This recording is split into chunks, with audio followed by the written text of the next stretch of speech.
Story நேரம் Tamil வியூவர்ஸ்க்கு hi. Royal பெட்ரோத்தலோட next பார்ட்ல என்ன ஆக போகுதுன்னு இன்னைக்கு இந்த வீடியோல பார்க்க போறோம். லாஸ்ட் எபிசோட்ல மீட்டி ரூலான் அப்படின்னு இந்த புது பொண்ணு வந்திருந்ததை பார்த்துட்டு பயங்கரமா ஷாக் ஆயிருந்தா. அத்தோட தான் முடிஞ்சது. இந்த எபிசோட்ல என்ன ஆக போகுது வாங்க பார்க்கலாம். அந்த ரூலானா வரது வேற யாரும் இல்ல, ஜியா இருக்கால, அவதான் புதுசா ரூலானா வரா. அதாவது அங்கிள்னு அந்த கவர்னர் கூடயே சுத்தி இருந்துட்டு அப்புறம் தப்பிச்சு ஓடி வந்திருந்தால, அவதான் இங்க வந்திருக்கா. இத பாத்துட்டு ஜியா நீங்க என்ன பண்ற, எப்படி இங்க ரூலானுங்கிற பேர்ல வந்திருக்க அப்படின்னு சொல்லிட்டு மீட்டி கேட்க ஆரம்பிக்கிறா. அப்ப ஜியா யோசிச்சு பாக்குறா. அங்கிருந்து தப்பிச்சு ஓடி வரும்போது என்ன ஆச்சோ தெரியல, இந்த கெட்ட டீம் இருக்குல்ல, அதான் டைகர் ரோர் அப்படின்னு சொல்லிட்டு இந்த மெயின் டீம் இருக்கே, அந்த டீம்ல ஒரு அசிஸ்டன்ட் கூட நான் வந்துட்டு எப்படியாவது என் பேரை மீட்டு காட்டுவேன்னு சொன்னால, அந்த ஆள் கிட்ட இருக்கா. சார் நீங்க வந்துட்டு எதை பத்தியும் யோசிக்காதீங்க, என்ன பத்தி கவலைப்படாதீங்க, எனக்கு மீட்டிய ரொம்ப நல்லாவே தெரியும், அவதான் அந்த பிளான் சக்சஸ் ஆகுறதுக்கே காரணம். அவளை மட்டும் நீங்க கொன்னு பழி வாங்கிட்டீங்க அப்படின்னா உங்க பாஸ் உங்களை பயங்கரமா சப்போர்ட் பண்ண ஆரம்பிச்சிருவாரு. நான் அதை சரி பண்ணி தரேன், அதுக்கு நீங்க ஓகே சொல்லிட்டீங்கன்னா என்னைக்குமே நீங்க சொல்றதெல்லாம் கேட்டுட்டு நான் இருப்பேன் அப்படின்னு சொல்லிட்டு அவளே கொடுக்கறதுக்கு முடிவு பண்ணிட்டு இருக்கா. அதனால அந்த ஆளும் அந்த பொண்ணு கிட்ட அட்வான்டேஜ் எடுத்துட்டு, சரி ஓகே நீ எப்படியாவது மீட்டிய என் கண்ட்ரோலுக்கு கொண்டு வர, அது வரைய நீ எனக்கு தான் சொந்தம் அப்படின்னு சொல்லிட்டு இருக்கான். இத ஜியா யோசிச்சு பாத்துட்டு இருக்கா. அத நம்ம மீட்டி பாத்துட்டு, இங்க பாருங்க இந்த பொண்ணுக்கு எந்த ஒரு அறிவும் கிடையவே கிடையாது, அவளால இந்த மாதிரி ஒரு டெஸ்ட் எழுதவே முடியாதுன்னு சொல்லிட்டு ஒரு சிம்பிளான கொஸ்டின் கேக்குற அப்படின்னு மீட்டி கேக்குறா. அந்த பொண்ணுக்கு அதுக்கே ஆன்சர் தெரியல. வெளியே நிக்கிற மத்த படிக்கிற ஸ்காலர் பொண்ணுங்க எல்லாம் இருக்காங்கல்ல, இதுதான் பேசிக் கொஸ்டின், யாரா இருந்தாலும் படிக்க வரும்போது இதை படிச்சுட்டு தான் அடுத்தே வர முடியும். இதுவே தெரியாத பொண்ணால அவ்வளவு காம்ப்ளிகேட்டட் எஸ்ஸே எல்லாம் எழுதுறதுக்கு வாய்ப்பே இல்ல. சோ இந்த பொண்ணு அதை எழுதி இருக்கிறதுக்கு வாய்ப்பே இல்ல அப்படின்னு சொல்லிட்டு கண்ணா பின்னான்னு கத்த ஆரம்பிக்க, இந்த மஜிஸ்ட்ரேட்க்கு என்ன பண்றதுன்னு தெரியல. ஜஸ்ட் ஒரு வார்த்தைய மறந்துட்டேன், அது ஒரு ப்ராப்ளமா அப்படின்னு கேட்க, சார் அந்த டாபிக்க பத்தி இல்ல, எந்த டாபிக்க பத்தி வேணாலும் என்கிட்ட கேளுங்க, மணிக்கணக்கா என்னால அதை பத்தி பேச முடியும் அப்படின்னு சொல்ல, மஜிஸ்ட்ரேட் என்னமா காமெடி பண்றீங்களா அப்படின்னு கேட்டுட்டு இருக்காரு. இந்த பாருங்க சார், இந்த பொண்ணு பேரு ஜியா, அது மட்டும் இல்லாம எப்ப பாரு மேக்கப்னு சொல்லிட்டு பிசிக்கல் அப்பியரன்ஸ்க்கு மட்டும்தான் முக்கியத்துவம் கொடுத்து சுத்திட்டு இருக்கா. எனக்கு தெரிஞ்சு இப்ப கூட அந்த பிசிக்கல் அப்பியரன்ஸ வச்சுதான் இவ்வளவு தூரம் வந்திருக்கா அப்படின்னு சொல்ல, ஏற்கனவே இததான் பண்ணிட்டு இருந்த ஜியா வந்திருக்கா, அத பத்தி இவ சொன்னதும் ரொம்ப அவமானமாயிட்டு மீட்டிய போட்டு அடிக்க ஆரம்பிச்சிட்டா. ரெண்டு பேரும் மாடி மாறி அடிச்சுக்க ஆரம்பிக்க, அந்த ஜட்ஜு பாக்குறாரு, கதவை க்ளோஸ் பண்ணுங்க, என்னது இன்டீசென்ட்டா போயிட்டு இருக்கு அப்படின்னு சொல்லிட்டு எஸ்ஏவ திருடின பொண்ணோட கையில விலங்க போட்டு விடுங்க அப்படின்னு சொல்ல, நம்ம மீட்டி அப்பாடா தீர்ப்பு கிடைச்சிருச்சுன்னு சொல்லிட்டு ஹாப்பியா இருந்துட்டு இருக்கா. ஆனா அவ கையில தான் விலங்க போட்டு விடுறாங்க. ஜியா பாக்குறா, ஏண்டி உன்ன மாதிரி ஒரு மொக்கையான ஆள்லாம் எந்த சப்போர்ட் பேக் போனும் கிடையாது, உன்ன மாதிரி ஒரு ஆள்லாம் என்ன வந்து சமாளிக்க முடியுமான்னு கேட்க, அப்ப எல்லாரும் கூட்டு சேர்ந்து வேலை பார்த்திருக்கீங்க, இந்த ஜட்ஜு உண்மை தெரிஞ்சுமே கதவை மூட சொல்லிட்டு என்ன அரெஸ்ட் பண்ணிருக்காரு, என்ன அநியாயதுன்னு கேட்க, இனிமே உன் உயிர் ஏன் கையில தாண்டி இருக்கு, நான் நினைச்சா என்ன வேணா உன்னை பண்ண முடியும், உன்னை அழிக்க முடியும் அப்படின்னு ஜியா சொல்லிட்டு இருக்கா. மீட்டி கையில இருக்கிற சங்கிலி எடுத்து அவ கழுத்துல கட்டி அங்கே உன்னை கொண்டு போடுறேன்டி அப்படின்னு சொல்லிட்டு இருக்கா. ஆனா ஆளுங்க ஜியாவை வந்து காப்பாத்திடுறாங்க. மீட்டிய கூட்டு போயிட்டு அடைச்சு வைக்கிறதுக்கு உத்தரவு போட்டுடுறாங்க. சார் இப்பவே கொஞ்சமாவது திருந்திருங்க, இல்லன்னா உங்களுக்கு எல்லாம் பெரிய தண்டனை கிடைக்கும்னு சொல்லிட்டு மீட்டி சொல்லிட்டு இருக்கா. நீ உன் வாய மூடு அப்படின்னு சொல்லிட்டு அவரு மீட்டிய அடைச்சு வச்சிடுறாரு. இங்க பார்த்தா மறுபடியும் இந்த ஜியா அந்த ஆள் கிட்ட போயிட்டு ரெண்டு பேரும் கொஞ்சம் ஓவராவே பிஹேவ் பண்ணிருக்காங்க. இந்த ஜட்ஜு போய் உள்ள நின்னுட்டு ஹலோ ஹலோன்னு கூப்பிட்டுட்டே இருக்காரு. ஆனா அது அந்த பையன் கேக்குற மாதிரி கூட இல்ல.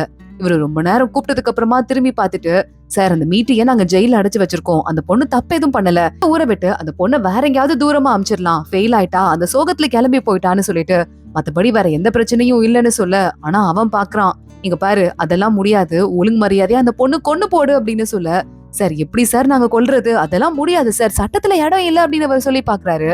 உன் பொண்டாட்டியையும் பையனையும் சாப்பிடுறதுக்கு இங்க வரைய கூப்பிட்டிருக்கேன், அவங்க மறுபடியும் வீட்டுக்கு போய் சேரணும்னா நான் சொல்றத பண்ண அப்படின்னு சொல்லிட்டு ரொம்ப நக்கலா பேசிட்டு இருக்கான் அவன். இல்ல நீங்க உங்க லீடரை கூப்பிடுறீங்களா ப்ளீஸ்ன்னு கேட்க, அப்ப என்ன பார்த்தா உனக்கு மாட்டமா இருக்கான்னு கழுத்துல கத்தி வரைய வச்சிடுறான்.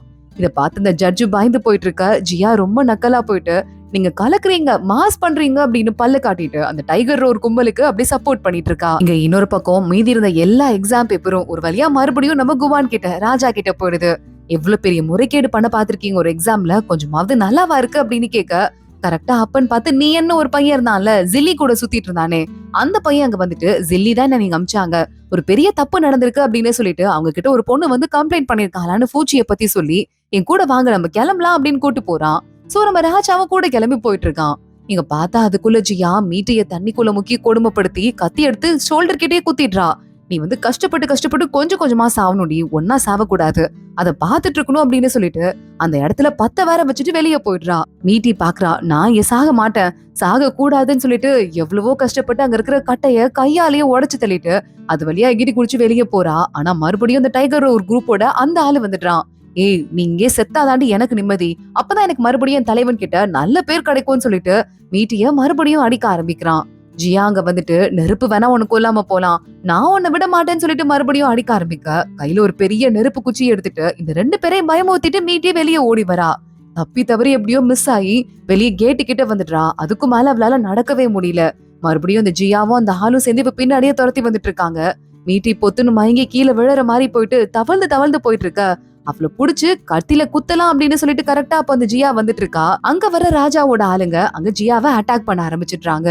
மீட்டி அப்படியே மயங்கி விழற மாதிரி போறவளுக்கு கடைசியா குவான் கண்ணுக்கு தெரியறான். அவனோட பேர் ஹீது அப்படின்னு சொல்லிட்டு பொய் சொல்லிதான் பேசிருப்பான் போல. ஹீது, அவங்கெல்லாம் என்ன கொல்ல பாக்குறாங்கடா அப்படின்னு சொல்லிட்டு டக்குன்னு மீட்டி அப்படியே மயக்கம் போட்டுடுறா. நான் பாத்துக்கிறேன், கவலைப்படாத அப்படின்னு நம்ம குவான் சொல்லிட்டு இருக்கான். எங்க பார்த்தா தப்பு பண்ணது வெளியே தெரிஞ்சு போச்சுன்னு இந்த மஜிஸ்ட்ரேட் இருக்காரு. சின்ன வயசுல இருந்து உயிரை கொடுத்து படிச்சு கொஞ்சம் கொஞ்சமா முயற்சி பண்ணிதான் இந்த பொசிஷனுக்கு வந்தேன். ஆனா ஒரு விதத்துல ஒரு பேராசைப்பட்டு தப்பான பாதையில துணைக்கு போயிட்டு இப்போ இந்த கேவலமான நிலைக்கு வந்துட்டேன். என்ன வேணாலும் பண்ணுங்க, என் குடும்பத்தை விட்டுருங்கன்னு சொல்லிட்டு லெட்டர் எழுதி வச்சுட்டு அங்கேயே அந்த ஆளு அவரோட உயிரை எடுத்துக்கிறாரு. இன்னொரு பக்கம் மீட்டி மயக்கத்துல அரண்மனையில தான் இருக்கா. ஜில்லி தான் கூட இருந்து பாத்துட்டு இருக்கா. மருந்தெல்லாம் காய்ச்சி எடுத்துட்டு போயிட்டு இருக்கா. அதுக்குள்ள மீட்டி கண்ணை திறந்துற. ஜில்லி பாத்துட்டு, கவலைப்படாதீங்க, அரண்மனையில தான் இருக்கீங்க, எந்த கவலையும் உங்களுக்கு வேண்டாம் அப்படின்னு சொல்லிட்டு மருந்த கொடுக்க ஆரம்பிக்கிறா. இல்ல, என்னை யார் காப்பாத்துனான்னு கேட்க, உங்களை ராஜா தான் காப்பாத்தினாரு, நான் தான் ஃபர்ஸ்ட் பிளேஸ் வருவேன் எக்ஸாம்ல நினைச்சேன். ஆனா உங்க எஸ்ஐ பார்த்ததுக்கு அப்புறம் இந்த எஸ்ஐ முன்னாடி நம்புறதுலாம் டம்மி தான் சொல்லிட்டு நானே கொஞ்சம் நினைச்சிட்டேன். நீங்க சூப்பரா எழுதிருந்தீங்க, நல்ல வேளை நீங்க ஜெயிச்சிட்டீங்க, எதை பத்தியும் கவலைப்படாதீங்க, உங்க ஃப்ரெண்டு ஃபூச்சி கூட நல்லா இருக்கா, அவளோட ஹோட்டல்லயே போய் ஸ்டே பண்ணிட்டு இருக்கா அப்படின்னு எல்லா விஷயத்தையும் ஜீலி சொல்ல ஆரம்பிக்கிறா. மீட்டிக்கு தன்னை காப்பாத்துனது ராஜா, இது வேற யாரும் இல்ல ராஜா அப்படின்னு தெரிய வருது. நீங்க அவரை அப்புறமா பாக்கலாம், ரெஸ்ட் எடுங்கன்னு சொல்ல, இல்ல முன்னாடி நான் அந்த ஜியாவை பாக்கணும் அப்படின்னு மீட்டி சொல்றா. ஜெயில இருக்கும் போது மீட்டி நேரா உள்ள போறா. ஜியாவை பாத்துட்டு, ஒழுங்கு மரியாதையா நீ பண்ண தப்பெல்லாம் எழுதிரு, எப்படி அவனை பார்த்த, எதனால அவன் என்ன கொல்ல வந்தான், நீ எப்படி ஹெல்ப் பண்ணன்னு சொல்லிட்டு எல்லாத்தையும் எழுதிட்டனா உனக்கு இங்க இருந்து போறதுக்கு மேபி வாய்ப்பு கிடைச்சாலும் கிடைக்கலான்னு சொல்ல. மீட்டி, நீ பெரிய ஆளுன்னு நினைச்சிட்டு இருக்கியா, நான் என்னைய அந்த ஆளு கிட்ட வித்தேன், ஆனா நீ உன்னைய ராஜா கிட்ட வித்திருக்க, அதனால நீ பொழைச்சிட்ட, நான் மாட்டிக்கிட்டேன், நீயும் நானும் கிட்டத்தட்ட ஒண்ணுதான்னு சொல்ல. உனக்கு எந்த திறமையுமே இல்லாம, கொஞ்சம் கூட அறிவே இல்லாம நீ பாட்டுக்கு உங்க அங்கிள் காசுல ஜாலியா வாழ்ந்துட்டு போயிருக்கலாம். ஆனா பணம் கொடுத்து அத்தனை பேரையும் ஏமாத்தி, இந்த திறமையும் இல்லாம பேசிக் நாலேஜ் கூட இல்லாம ஒரு பெரிய பொசிஷனுக்கு வரணும்னு ட்ரை பண்ணிட்டு இருக்க. நாலேஜ் இல்லாம ஒரு ஆளு பொசிஷனுக்கு வருது எவ்வளவு பெரிய ஆபத்து தெரியுமா கொடுக்கும். காசு இருக்குங்கிறதுக்காக என்ன வேணா பண்ணுவியா அப்படின்னு சொல்லிட்டு மீட்டி கேட்டுட்டு இருக்கா. சரி, உனக்கு ஒரு லாஸ்ட் சான்ஸ் கொடுக்கலான்னு பார்த்தேன், நான் இங்க இருந்து கிளம்புறேன்னு சொல்ல. மீட்டி, ப்ளீஸ், நான் வந்துட்டு எங்க அங்கிள் காசுல எப்படி வாழ்ந்தேன்னு தெரியும்ல, என் வாழ்க்கையை நான் எங்கேயோ போயிருக்க வேண்டியது இப்ப எப்படி ஆயிடுச்சு, அதுக்கு காரணம் நீதான், பரவாயில்ல என்ன ஒரு தடவை காப்பாத்திட்டாவது போ, நான் எல்லாத்தையும் எழுதி கொடுத்துட்டுறேன்னு சொல்லிட்டு ஃபுல்லா எழுதி கொடுத்துட்றா. ஆனா அதை மீட்டி வாங்கினதுக்கு அப்புறமா அந்த பொண்ணுக்கு மரண தண்டனை கொடுத்துட்றாங்க. மீட்டி, என்ன ஏமாத்திரியான்னு சொல்லிட்டு அந்த பொண்ணு அங்கேயே இறந்து போயிட்டு இருக்க. மீட்டி அது எதை பத்தியும் கண்டுக்காம நேரா அங்க அந்த லெட்டரை தூக்கிட்டு வந்துடுறா. இன்னொரு பக்கம் அந்த டைகர் குரூப் இருக்காங்கல்ல, அவங்களுக்கு கொஞ்ச நாளைக்கு அமைதியா இருங்க, பிரச்சனையில மாட்டிக்காதீங்க அப்படின்னு யார்கிட்ட இருந்தோ லெட்டர் போயிருக்கு. டைகர் தலைவன் அதை பாத்துட்டான். நேரா அந்த பையன் கூட்டு போயிட்டு ஜியாவை வச்சு பிரச்சனை பண்ணால, அவனை கூட்டு வந்து அடிச்சு துவம்சம் பண்ணிட்டு இருக்கான். நீ உயிரோடயே இருக்க கூடாதுன்னு சொல்லிட்டு கொல்றதுக்கே போயிடுறான். ஆனா அவனோட அண்ணன் தான் இந்த டைகர் தலைவனோட மெயின் அசிஸ்டன்டா. நான் வந்துட்டு, ப்ளீஸ்ங்க, என் தம்பிக்கு பயங்கரமா தண்டனை கொடுத்துட்டேன் அப்படின்னு சூடெல்லாம் வச்சுட்டு, ப்ளீஸ் ஆனா இதுக்கு மேல அவனை ஒண்ணு பண்ணாதீங்க, என் தம்பிங்கிறதால விட்டுருங்க, அதுக்கு பதிலா நான் தண்டனை ஏத்துக்கிறேன்னு அவனோட ஒரு விரலை வெட்டிக்கிறான். ரொம்ப வருஷமா உண்மையா இருந்த அந்த ஆளோட தம்பியை கொல்றதுக்கு நம்ம தலைவனுக்கும் மனசு வரல அசிஸ்டன்ட்காக. இதுக்கு மேல அவன் ஏதாவது பிரச்சனை பண்ணான்னா உன்னோட வார்த்தை கூட அவனை காப்பாத்தாது, தூக்கிட்டு போ அப்படின்னு சொல்லிட்டு அந்த தலைவன் சொல்லிட்டு அவனே எங்க வந்து தூக்கிட்டு போயிடுறாங்க. வெளியே போயிட்டு அந்த அசிஸ்டன்ட் சோகமா உட்காந்துட்டு இருக்கான். அந்த தலைவன் அங்க வந்துட்டான். நீ அவனுக்கு ரொம்ப செல்லம் கொடுக்குற அப்படின்னு சொல்லிட்டு இருக்கான். உன் கையில அடிபட்டு இருக்கு, இந்த மருந்த போட்டுக்கோ அப்படின்னு சொல்லிட்டு டைகர் தலைவன் அங்க இருந்து போயிட அசிஸ்டன்ட்க்கு கொஞ்சம் நிம்மதியா இருக்கு. எங்க மீட்டி மறுபடியும் எந்திரிச்சிட்றா. வேலைக்கார பொண்ணு கிட்ட ராஜாவை பார்க்க முடியுமா அப்படின்னு கேக்குறா. நான் ராஜாக்கு தகவல் அனுப்புறேன் அப்படின்னு அந்த பொண்ணு சொல்லிட்டு இருக்கா. பார்த்தா இங்க நம்ம குவான் பக்கத்துல தோட்டத்துல ஒரு செடியை நட்டுட்டு இருக்கான். கூடவே நம்ம ஷென் இருக்கான். ஷென்னோட அப்பா, அதாவது ராஜாவோட மாஸ்டர் இருக்காருல, அவர் இருக்காரு. அப்ப அவர் சொல்லிட்டு இருக்காரு, இங்க பாருப்பா, சான்சலருக்கு ஆல்ரெடி இதுல பிரச்சனை இருக்கு, இப்போ ஏற்கனவே வந்துட்டு நீ யாராவது இந்த எழுத வர பொண்ணுங்க கிட்ட மயங்கிடுவ அப்படிங்கிற மாதிரி உன்னை வந்துட்டு ரொம்ப இன்சல்ட் பண்ற மாதிரி பேசிட்டு இருக்காரு. இப்ப மீட்டி இங்க இருக்கிறது தெரிஞ்சா அது ரொம்ப ப்ராப்ளமா இருக்கும், உனக்கும் அதோட எதிர்காலத்துல ப்ராப்ளம், அந்த பொண்ணோட பேருக்கும் கலங்கம் வரதுக்கு வாய்ப்பு இருக்குன்னு சொல்ல. அந்த பொண்ணுக்கு உடம்பு சரியானதும் மீட்டியா அவளோட ஊருக்கே அனுப்பிருங்க அப்படின்னு குவான் சொல்லிட்டு இருக்கான். ஆனா அது மீட்டி காதுல வாங்கிடுறா, விடக்கூடாது அப்படின்னு முடிவு பண்ணிடுறா. நல்லா மழை கொட்ட ஆரம்பிக்குது. எப்படா நம்ம குவான் அந்த பக்கமா வருவான் அப்படின்னு வெயிட் பண்ணி பார்த்துட்டு சரியா அவன் வர நேரத்துல ஏற்கனவே குடிச்சு போதையில இருக்க மாதிரி மழையில நின்னு ஆடிட்டு இருக்கா. எல்லா கதையும் முடிஞ்சிருச்சு, தோத்துட்டேன் தோத்துட்டேன் அப்படின்னு மறுபடியும் சொல்லிட்டு இருக்கா. இது குவான் பாக்குறான், மயங்கி விழுந்துடுறா. அவளை அப்படியே காப்பாத்தி கூட்டு வரான். ஒண்ணும் இல்ல, ரொம்ப சில்லுன்னு ஆயிருக்கு அந்த பொண்ணோட உடம்பு, மருந்து குடிச்சா சரியாயிரும். டாக்டர் அங்க இருந்து கிளம்புறாரு. குவானும் கிளம்பலான்னு பார்த்தா இது அப்படின்னு சொல்லிட்டு மறுபடியும் மீட்டி கூப்பிடுறா. என்ன ஆச்சுன்னு ராஜா வந்து நிக்க, என்னை காப்பாத்துனதுக்கு ரொம்ப தேங்க்ஸ் ராஜா அப்படின்னு கால்ல விழுந்து முறைப்படி வணங்குறா. நீங்க உண்மையான ராஜா, நான் உண்மையான வணக்கத்தை போடணும் அப்படின்னு சொல்லிட்டு ஒரு மாதிரி அவ உடம்பு முடியாம இருக்க அவளை தூக்கி நிறுத்திட்டு இருக்கான் நம்ம ராஜாவும். அசிஸ்டண்ட பார்த்து நீங்க வெளியே போங்க அப்படின்னு சொல்றான். இல்ல வேண்டாம் வேண்டாம் அப்படின்னு அசிஸ்டன்ட் சொல்ல, நான் என்ன பண்றேன்னு எனக்கு தெரியும், நீங்க வெளியே போங்க அப்படின்னு சொல்ல அசிஸ்டன்ட்டும் அங்க இருந்து வெளியே போயிடுறான்.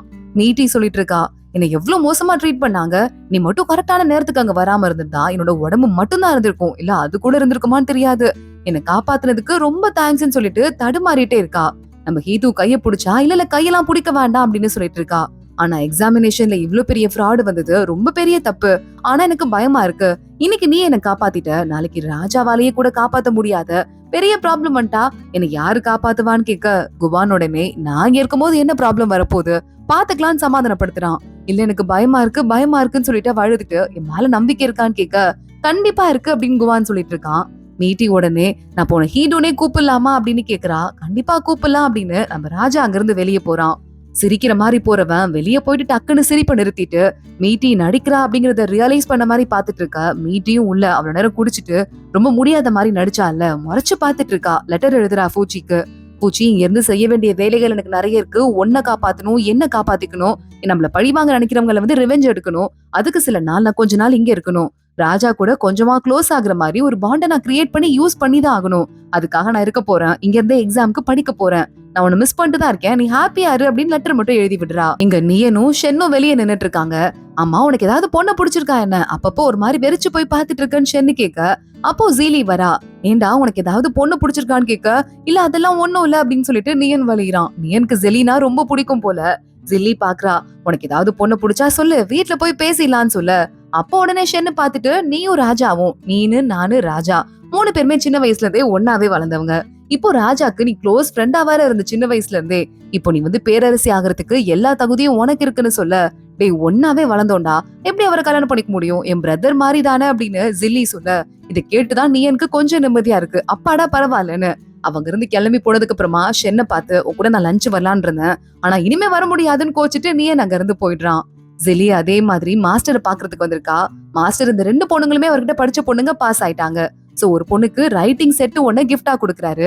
அடுத்து நம்ம ஜில்லிக்கு ஒரு சீல் ஒண்ணு, மாஸ்டரே கையால செதுக்குன சீல் ஒண்ணு கிஃப்டா கொடுக்கறாரு. மாஸ்டர், நீங்க ரொம்ப ரொம்ப இவ்வளவு பெரிய கஷ்டம் சிரத்தை எடுத்து இது பண்ணிருக்கீங்க, என்னைக்குமே மறக்க மாட்டேன் அப்படின்னு ஜில்லி சொல்லிட்டு இருக்கா. மாஸ்டரோட, அதாவது இந்த வைஸ் சான்சலரோட ஒய்ஃப் அந்த பக்கமா போயிட்டு இருக்கா. பயங்கர பொறாமையா இருக்கு. பக்கத்துல வந்துட்டு, ஜிலி நல்லபடியா நீ படிக்கணுமா, உனக்காக மாஸ்டர் நைட்டு ஃபுல்லா முழிச்சிருந்து இதை பண்ணாரு, அவருக்கு கண்ணெல்லாம் வலிச்சு மசாஜ் பண்றதுக்காக நான் பக்கத்துலயே முழிச்சிருக்க வேண்டியதா ஆயிடுச்சு, எனக்கு இதுக்கும் மேலையாவது நீங்க ரெஸ்ட் எடுக்கணும், நீங்க ரெஸ்ட் எடுத்தாதான் நான் ரெஸ்ட் எடுக்க முடியும்னு சொல்லிட்டு அவர் கூட ரொம்ப க்ளோஸ் மாதிரி பேசிட்டு இருக்கா. ஆனா அது மாஸ்டருக்கு சுத்தமா பிடிக்கல. ஜில்லி தேங்க்ஸ்ன்னு சொல்லிட்டு அங்க இருந்து போயிட்டு இருக்க. மாஸ்டர் இவளோட கைய உதறி விட்டுட்டு அங்க இருந்து போக ஆரம்பிக்கிறாரு. அந்த பொண்ணுக்கு மட்டும் நீங்க ஏன் இவ்ளோ க்ளோஸா இருக்கீங்க, என்ன நடக்குதுங்க, என்கிட்ட எப்ப பாரு எடுத்தறிஞ்சு பேசுறீங்களே ஏன்னு கேட்க, வாய மூடுன்னு சொல்லிட்டு சான்சலர் அங்க இருந்து போயிடுறாரு. இதே நேரம் ஒரு பையனை காட்டுறாங்க. இந்த பையன் அரண்மனையில தான் வேலை பாக்குறானா. அங்க அரண்மனையில வேலை பாக்குற பொண்ணுங்க கிட்ட எல்லாம் ஃபேஸ் கிரீம் விக்கிறேன்னு சொல்லிட்டு மீட்டின்னு ஒரு பொண்ணு இருக்கால, அந்த பொண்ணு ஏன் கிட்டதான் கிரீம் வாங்குறா. அந்த கிரீம் வாங்கினதாலதான் ராஜா அந்த பொண்ணு வெளியே அனுப்ப மனசு இல்லாம கூடையே வச்சிட்டு இருக்காரு.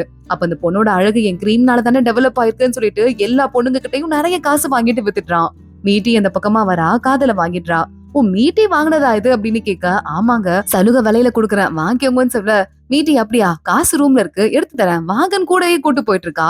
ஆப்போசிட்ல நியன் வந்துட்டு இருக்கான். அவன் வந்துட்டு மீட்டி மேடம் அப்படின்னு கூப்பிட, ஐயோ நீங்க தான் மீட்டியான்னு சொல்லிட்டு அவன் கேட்டுட்டு எஸ்கேப் ஆகிறதுக்கு ட்ரை பண்றான். மீட்டி நல்லா அவனை மாட்டி விட்டுட்டு 5 சவுக்கடி கொடுங்கன்னு சொல்லிட்டு சிரிச்சுட்டே அங்க இருந்து போயிட்டு இருக்கா. இங்க ராஜா கிட்ட இங்க சான்சலர் வந்துட்டாரு. நீங்க பொண்ணுங்களுக்கு எக்ஸாம் வைக்கவே கூடாது, மிகப்பெரிய தப்பு அப்படின்னு சொல்ல, ராஜா கடுப்பாயிட்டு, ஏன் எனக்கு எதுவுமே தெரியாதுன்னு நினைச்சிட்டு இருக்கீங்களா? நான் பண்றது எல்லாமே தப்பா தான் இருக்கும்னு நினைச்சிட்டு இருக்கீங்களான்னு கடுப்பாயிட்டு கையில இருக்கிறதெல்லாம் தூக்கி எறிய ஆரம்பிக்கிறாரு.